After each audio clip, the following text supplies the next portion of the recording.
Hello, everyone, and welcome to our Get Out the Vote special. The special where we try to convince you of something, I guess that would be hard to understand, that this year, maybe vote. Maybe it's important this time. Maybe it'd be a good idea. I'm John Iadarola, but much more importantly, we're gonna be joined by a number of people throughout the special, including now, we're joined by both Aida Rodriguez and Cenk Uygur. How's it going? Good, guys. It's great to see you. And it's so important that everybody gets out to vote. That's why we're doing this. I got a lot more to say about why it's that important and the justifiable panic. I'll also call out member names from time to time because we do this show together, guys, and we can't do it without you. So folks who just signed up, by the way, here, I'll jump right into it. Becky Lee, Michelle C. Light, Sudipta Mazumdar, Chad Perkley, and Tara Main all just signed up as Young Turks members on YouTube, which you could do by just clicking the join button below. Thank you for doing that. But we're most importantly going to give out information on how you can vote throughout the election, throughout the show. I mean, sorry. Exactly. So we've got a couple of different things that we want to accomplish. Now, obviously, all the people on the show, both Cenk and Aida, Ben Dixon's going to be joining us a little bit later on. We're going to be talking about all this and about the election, how important it is, and all of that. Seems fairly obvious, but we're also going to be giving you information. We're going to turn to that in just one moment.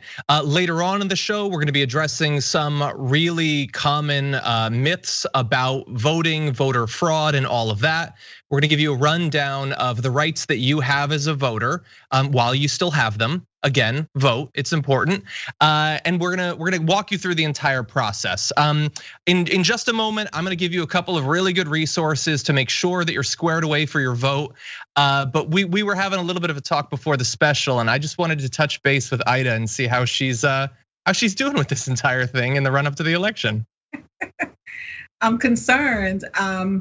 I'm concerned because there have been a lot of people who are pushing out these talking points about not voting. And I just think that we are in a state of emergency. I don't think people realize how important it is to understand that if voting didn't matter, they wouldn't try so hard to keep us from doing it. And so watching The Handmaid's Tale and True Blood didn't help because I feel like we're somewhere in between the two. I don't know what it is. I just think, I think my grandmother died in 2013. She was not able, she didn't know how to read. She came to America during the civil rights movement, and I would read the ballot to her. That's how important it is to vote. And for me, every time I go to the polls, I go for her. Yeah, exactly. Yeah, I've heard a lot of comparisons in the past few years to Handmaid's Tale. I haven't heard the True Blood one, but tonight we're gonna hashtag Sookie the vote. That's what we're gonna do, okay? Everybody, we're gonna get ready for this thing.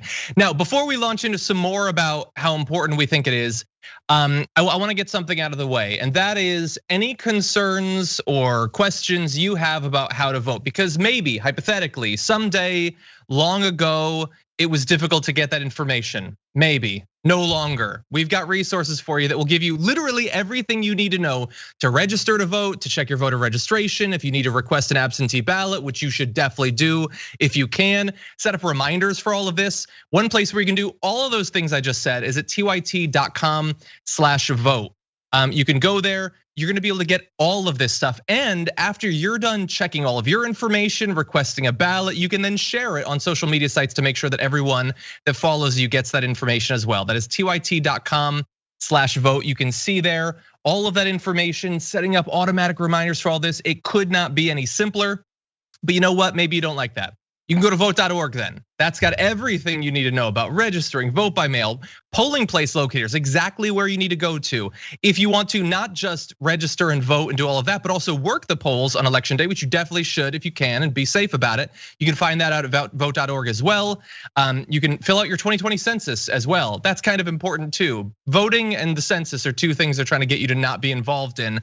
And so all of that is there. And this is also tailored specifically to your states. Obviously, voter regulations and laws they're different, by state. But you can get that stuff at these websites, all of that information. You can also go, by the way, to vote.org/COVID-19. And that is gonna give you information for how the pandemic has affected voter laws and regulations in every single part of the country. So all of that information is there. If for some reason you don't like going to websites and reading, I heard Stephen Colbert is making an individual video for each state explaining when the deadlines are and all of that. There could not be more resources, and any one of these is gonna give you everything you need to get the job done and make sure that your vote is counted on election day. Yeah, I wanted to pick up on something one of you said, which is the Republicans vote. So let me give you a stunning fact about the 2016 election. White evangelical voters voted at an 85% clip. I've never heard of a number that high. And 81% of them voted for Donald Trump. That is, of all the millions of reasons why Hillary Clinton lost and Donald Trump won, I would say that was number one. If 84% of white evangelicals showed up, Hillary Clinton would have been president. But they show up. They show up at record numbers. Why? Because they know there's power in it. Now, if our side is going to be suckers and let them take all of the votes and let them take all those elections because they bothered to show up and we didn't, well, then maybe we do deserve our fate. But understand that the other side doesn't think that voting doesn't matter. They all know that it matters. And it matters a lot. And that's how they've seized power. Because the reality is there's far more Democrats and Democrat leaning voters in this country than Republican voters, a lot more. And if the same percentage of Democrats showed up to vote as Republicans, we would hold all the power. And all of the horrible abuses you've seen in the last 4 years, none of it would be an issue. It's not to say that the current system is great or that the establishment Democrats are wonderful. No, we would have to fight them. And you know how you fight them? By voting in primaries. If progressives showed up in primaries at the same rate as corporate Democratic voters do, or television viewing Democratic voters do, then we'd rout them. So it really is, in a sense, as easy and simple as voting. Now, I know why people don't, because it feels like no matter what we do, we get the same result. For until Trump, corporate Republicans, corporate Democrats, and the same damn result. So in a lot of ways, it is the fault of the establishment Democrats, in my opinion, that they made our side so cynical and never delivered results for us that it winds up depressing our vote. And every time we ask them to, for God's sake, will you actually pass a bill? Will you do something progressive that excites your own side so they show up to vote? We get a wall of no. But step one is defeat the fascists, because their side is gonna show up in record numbers. There's no question. So we can't fight against the establishment Democrats if there is no democracy in the first place. So we gotta go and make sure that we vote in this election. And then step two is, for God's sake, 2022 primaries. Step three is the 2024 primary for president. And under no circumstances will we listen to the media telling us, in that case, don't vote. Don't vote in the primary, just let Joe Biden or Kamala Harris have it. No, this is the only show that arguably is the one that's consistent. We tell you to vote in all of those elections.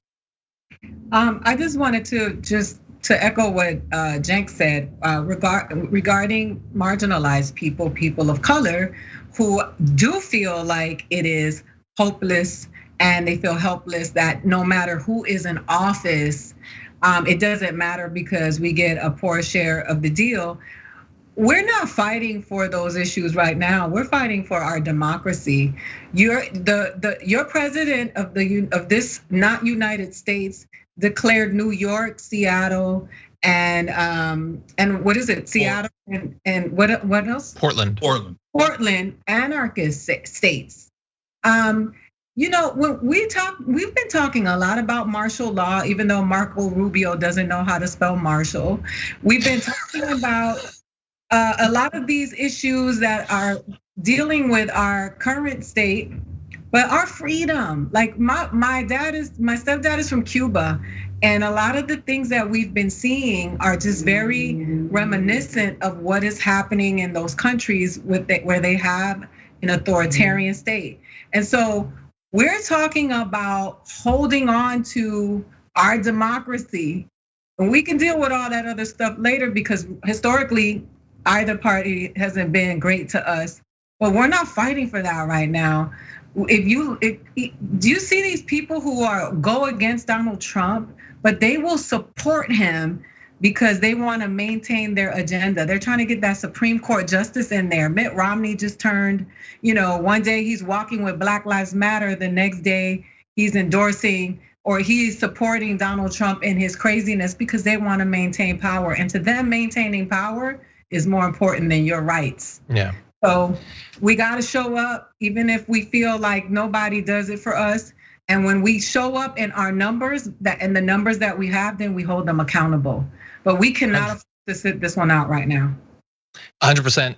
Couldn't agree more. I know there are some people, including people in Democratic leadership, that want you to believe that the sum total of all of your political activity should be voting every 2 years, probably every 4 years. Nancy Pelosi, asked about Trump taking over RBG's seat, says, well, then you should go vote. And there will be consequences in future elections. That's not the entirety of your activity, your activism, your involvement. It should be, this is one thing that you do, but it is incredibly valuable. As Ida said, it has to be valuable for them to want to steal it so badly. And so you cannot surrender willingly that portion of your political power. And I agree. Like, having Biden is not going to be some sort of fantasy land, some sort of utopia. If you're a strong progressive, it might still seem like hell, but even hell has levels. Yes. And as Ida said, there are things that cannot be accepted.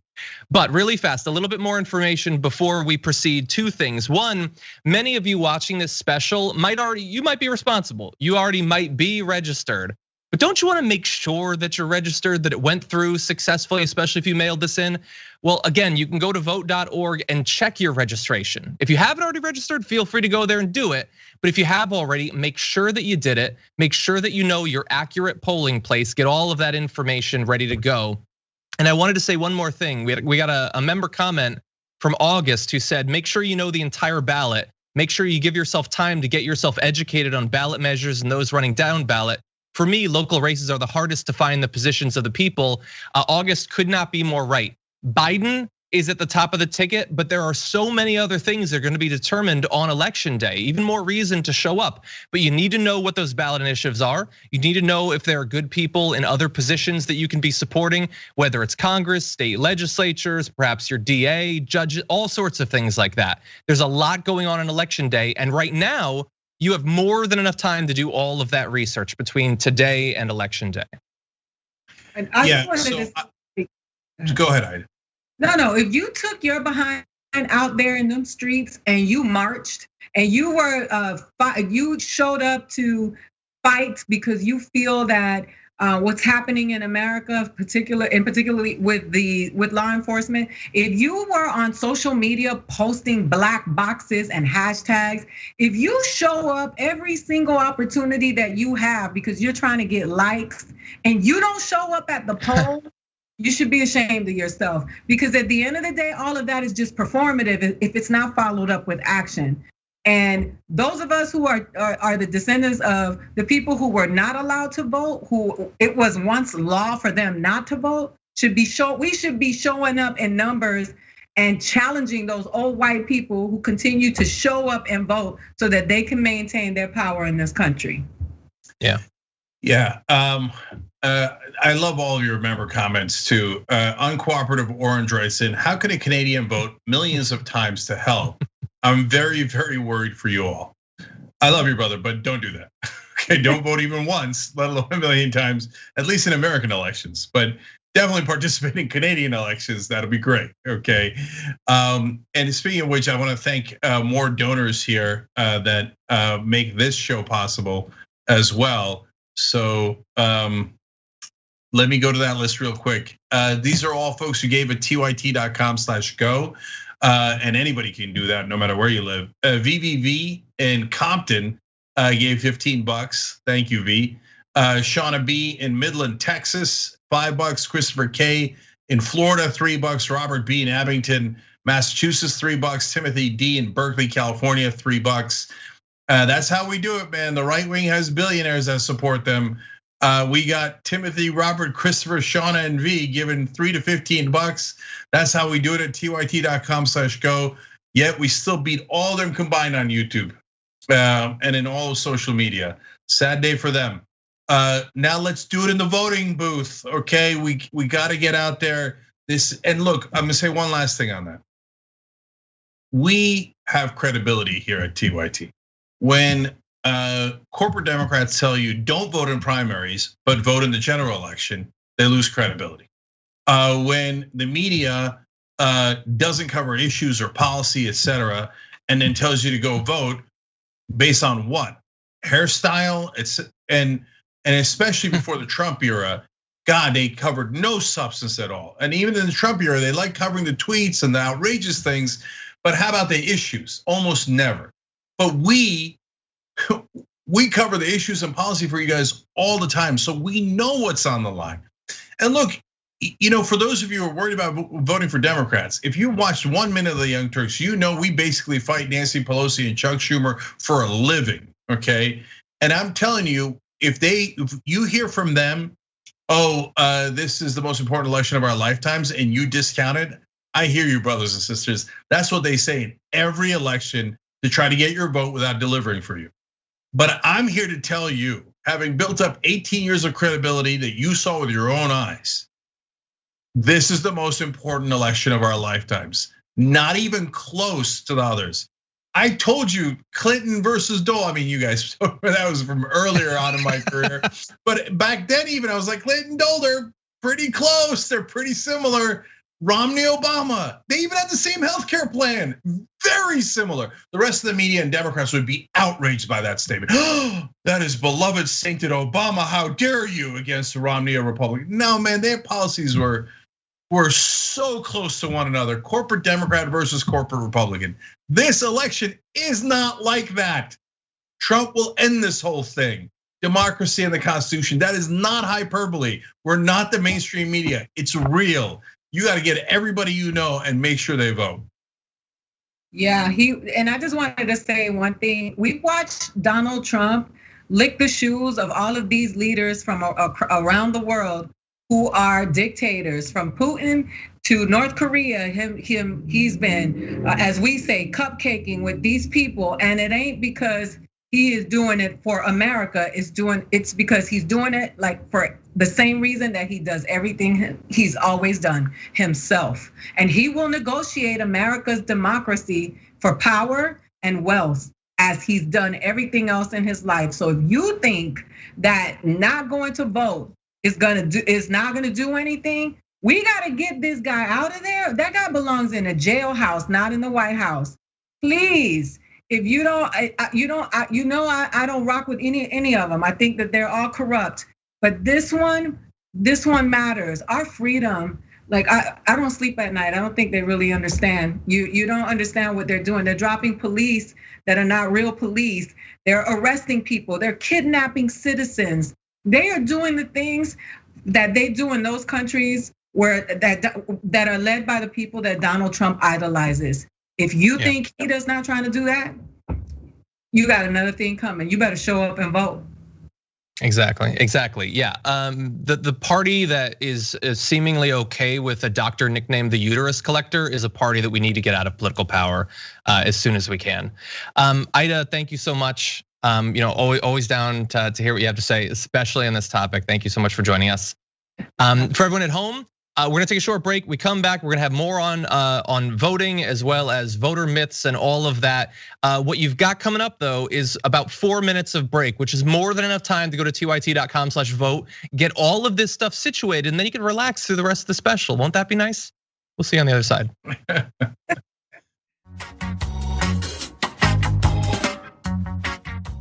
Welcome back to our TYT Get Out the Vote special.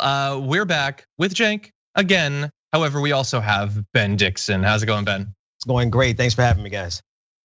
Good to have you here. Hope you're ready to deal with some BS because that's the focus of this segment. We're gonna be talking about some of the misinformation, the myths, and basically just fraud that is spread about voting. And it's it's regrettable that I have to inform you of this, but it turns out it goes as high as the president of the United States. He spread misinformation too, with tweets like, in addition to winning the Electoral College in a landslide, it wasn't a landslide, I won the popular vote if you deduct the millions of people who voted illegally. Now that's way back in 2016, and it was pretty appalling at the time because it was so fact-free, but we couldn't have guessed at that point how sick it would become, because back then he was just deducting votes from blue states. Now he's deducting tens of thousands of pandemic deaths. Man, his first term has really been something. But anyway, look, he's also said things like this about non-citizen voting, like 58,000 non-citizens voted in Texas with 95,000 non-citizens registered to vote. These numbers are just the tip of the iceberg all over the country, especially in California. Again, it's always about California. Voter fraud is rampant, must be stopped, strong voter ID. So he added Fox and Friends. I can only assume this was the circle of presidential misinformation where Fox and Friends says it, he immediately tweets it, and then it becomes official policy of the United States. As we've gone over many times, these numbers are not even close to accurate. And in the aftermath of the 2016 election, the Brennan Center, they did a widespread investigation of non-citizen voting. They found 30 incidents, not 30,000, 300,000, just 30 incidents of suspected non-citizen voting out of 23.5 million votes. So just understand that he might be spreading that misinformation for a reason, perhaps to set you up to believe certain things about the vote totals of places like Texas and California. He's amazing. The way that he just makes up numbers with no conscience, it's just stunning. I mean, if I don't do the right thing in regards to one person, it keeps me up at night, right? Meanwhile, he's like, 95,000 illegal votes in Texas. Sure, why not? Okay, just who cares as long as we're making things up. So of course none of that is true. And look, this is the difference between Republicans and Democrats that's relevant. He won the Electoral College with the smallest margin in American history. It was 78,000 people in 3 states that made the difference. And I say that where you say, wait a minute, it was 537 votes in Florida in 2000. Isn't that smaller? No, when they recounted, Al Gore had won the state of Florida. He won the Electoral College. The Supreme Court just stole it from him by saying, we're gonna stop the count and make sure the vote is not counted in Florida. By the way, here we go again. Part of the reason they might want to sit a Supreme Court justice before the election rather than after the election is in case they want to steal another election. Meanwhile, the Democrats are going, oh, we'll deal with it after the election. Oh God. So I think we've earned some credibility here in saying that we are not just lock, stock, and barrel in favor of the Democratic Party. Not even close. In fact, we often fight it, and no one fights it more aggressively in the primaries than we do. But in this case, unfortunately, they are right that Trump is what they say he is, which is a ghoul who does not believe in democracy or facts or reason or logic or any of those things. So, and I'm now on a lighter note, I'd like to point out that John and Ben, who are obviously going to one day be in some sort of cop buddy movie or something like that. Although nowadays being in a cop movie is not really a comedy anymore. Yes, they've got legalized. Defund the cop movies. Yes. They've got the legalized voting shirts on. You can get that at shoptyt.com. Look, that's a win-win because you help support the Young Turks and you remind everybody, go out there and vote. So all of us hosts are wearing the vote shirts as often as we can before the election and the vote hat too. So that's shoptyt.com. While I'm on it, one real quick thing. I want to thank our donors throughout at tyt.com/go because otherwise we couldn't even do this special or really any of our shows. But Stephanie R from Tallahassee, Florida, $15, $27 from Marie M in Seattle, Washington. John N in Olympia, Washington gave $127. You get the We Press On t-shirt. that we're doing as a gift for the folks who give 127. If you give 1,000, you go on the donor wall in my house. Plus, you get the hoodie that says "We Press On" and has a really cool TYT mic. Sean H in Marlborough, Massachusetts, $27, and Jan B in Quincy, Massachusetts, $50. You guys power us. We do this show together. Thank you. That's tyt.com/go. I want to give Ben a chance to weigh in. Yeah, no, I was thinking about what you were saying in terms of them making these things up.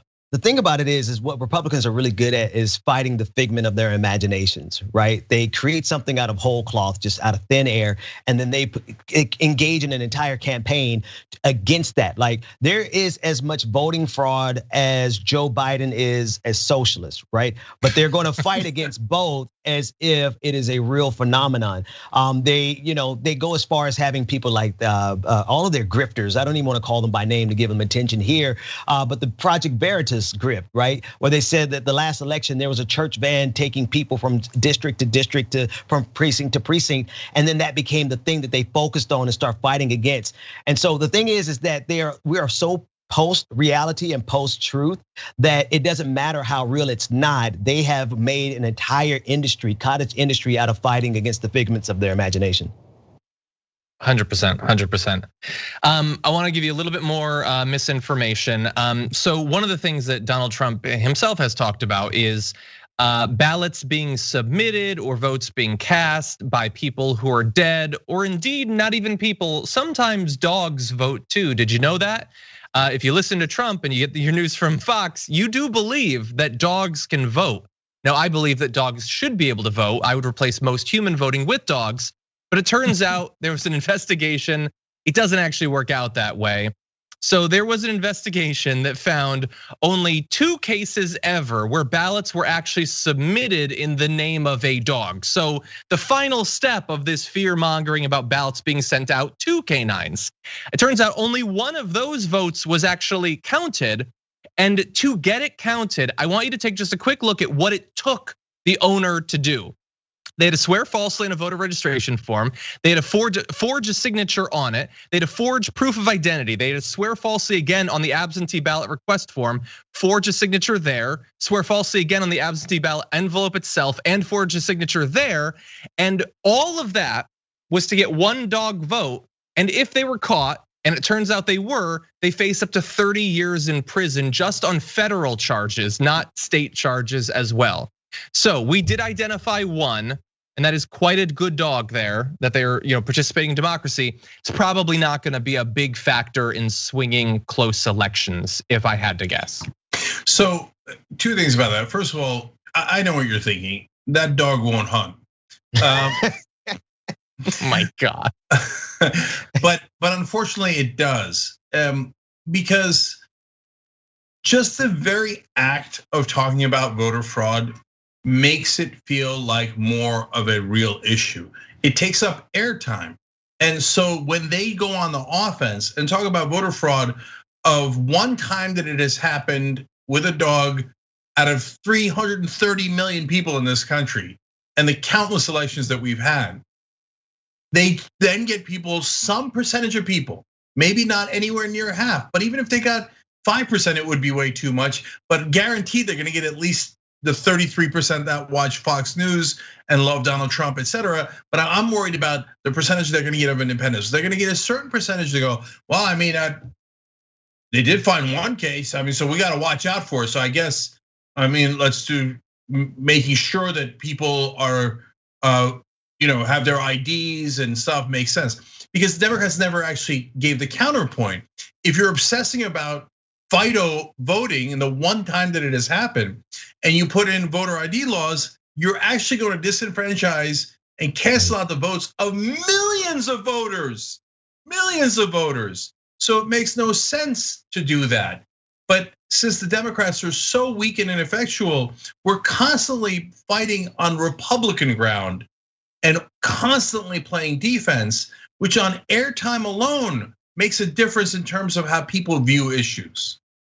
Cenk, that part right there where you said they take these wild exceptions and they try to generalize and make a rule based on it. That is another part of their machinations. They love to do that, but they don't allow us to do it to them. So for us, it's the dog voting that they now want to infringe and disenfranchise everyone. But for them, it's never a case of a one bad cop that we could use to defund the police. So they hold us to a standard that they would never hold themselves. And then they go one step further. I think the scariest thing about this voting fraud thing is that he's calling for 50,000 volunteers to help watch the polls. Well, this time it's not going to be the Brooks brothers who in their $2,000 shoes and $2,000 suits. It's going to be the Proud Boys with their AR-15s, and they're going to target specifically minority communities because they can get the most bang for their buck in terms of disenfranchising Democratic votes. And so there's potential going to be a collision, a confrontation because Donald Trump is fomenting this insanity. Yeah, I definitely agree. We're worried about the suppression too, and we're going to give people a little bit later on a little bit of information about their rights and all that. But it is a significant concern. To give you just a little bit more information about some of the myths, one of the biggest collections of it has to do with the mail-in vote. So Trump tweets things like, "There is no way, zero, that mail-in votes will be anything less than substantially fraudulent. Mailboxes will be robbed, ballots will be forged, and even illegally printed out and fraudulently signed." So you already, if you watch the network, you already know he votes by mail every single time. Everyone he's ever met votes by mail every single time. There's not a person in the Trump administration that didn't vote by mail. Back in 2000, when he was running for president with the Reform Party, he wrote an op-ed for the New York Times calling an all vote by mail campaign by that party refreshingly democratic. Two words that are no longer in his vocabulary. Here's the thing. It's not fraudulent. There has been a lot of mail voting. Over the past 2 decades, about 250 million votes have been cast by a mail ballot nationally. And the Heritage Foundation has a database that keeps track of all of the voter fraud affiliated with that. And they did find some. Over those 2 decades, they found 1,200 cases of voter fraud, which amounts to about 0.00006% of total votes cast. Now, hypothetically, in a close enough election, 1/20th of a human being could be enough to swing it. But that's probably not going to happen. I wouldn't worry about that. People voting twice, that doesn't happen. All of this voter fraud, it just is not a serious concern. It's not serious for us because we know the facts. It's not serious for them because they know them as well. They're just trying to confuse you. The Brennan Center 2007 report said it's more likely that an individual will be struck by lightning than that he will impersonate another voter at the polls. Doesn't mean that it never happens, but we don't generally make the entire future of our democracy contingent on a person getting struck by lightning. Well, could you imagine if they made that argument, guys? You know what? We don't think we should allow millions of African Americans to vote because they could get struck by lightning. We're just looking out for them, and that's just as likely as mail-in ballot fraud. So that's why we, erase them from the voter rolls because just in case they get struck by lightning on the way there, and that would be just as legitimate as the case that they're making now, and yet. The mainstream media doesn't call them frauds and hypocrites.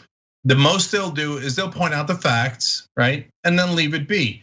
And the Democrats suck at fighting back. And so no one goes out there to mock them. Why do you think AOC got so popular?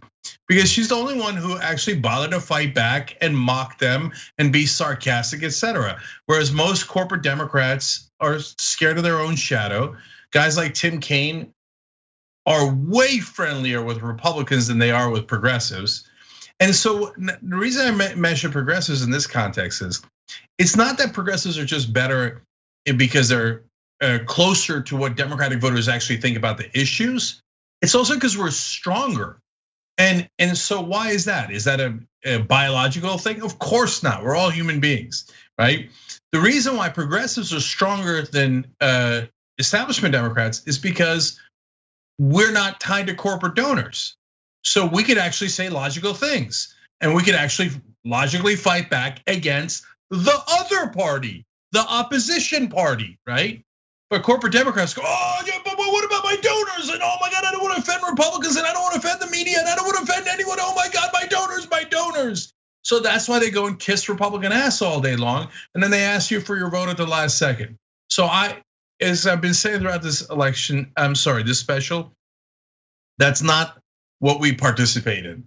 But this election is not like that. Biden is not my favorite by a million miles, but by 10 million miles, he's better than Donald Trump. Just keep democracy going.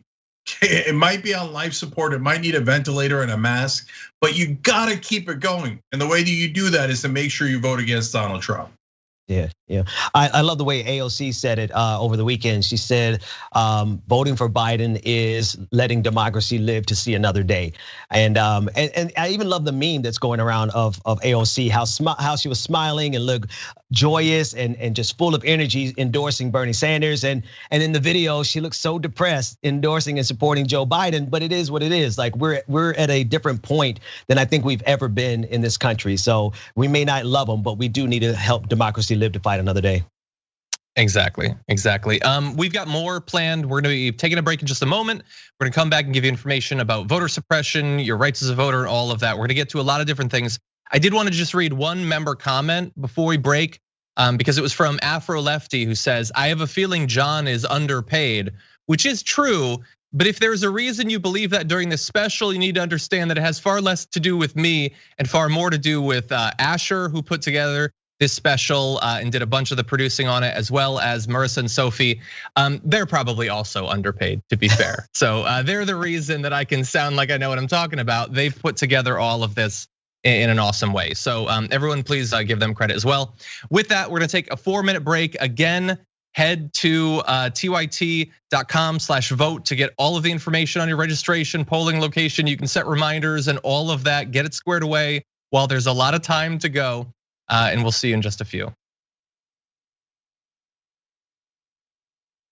Thanks for listening to the full episode of The Young Turks. Support our work, listen ad-free, access members-only bonus content, and more by subscribing to Apple Podcasts at apple.co/TYT. I'm your host, Cenk, and I'll see you soon.